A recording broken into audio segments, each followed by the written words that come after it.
38 million Americans that have been diagnosed with diabetes, and there's another million or more that are walking around and don't even know that they have diabetes. So you're not alone. Knowledge is power. So if you didn't know no better, then it just happens again. Like I said, my mom is diabetic, my dad is diabetic, my grandma was diabetic, I was diabetic. I had gestational diabetes when I was pregnant.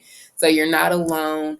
And it's not something that we should, be slapped on the hand about or feel bad about. But we do need to get in front of it and get control of it, because again, it affects every system in the body, and it leads to, trust me, you don't want to deal with. You don't want to deal with blindness in your old age. You don't want to deal with neuropathy, which is nerve pain. I had a patient last week tell me that his nerve pain, before he started the PIR treatment, his nerve pain was so bad he felt like he was going crazy. He was on the highest dose of gabapentin, which is what they give you for neuropathy. He was on the highest dose that he could have.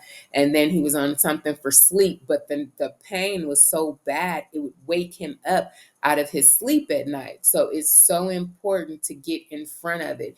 And the way you get in front of it is by checking your blood sugar daily to make sure it's within normal range. And what's the normal range?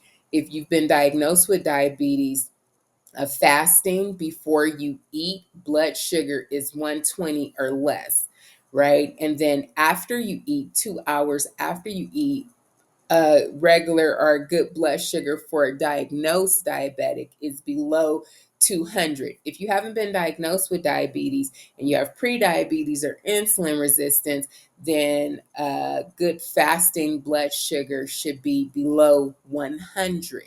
And 2 hours after you eat, good blood sugar, your blood sugar should be down below 140 or 150 max. 2 hours after you eat, below 150. And that's if you haven't been diagnosed with diabetes.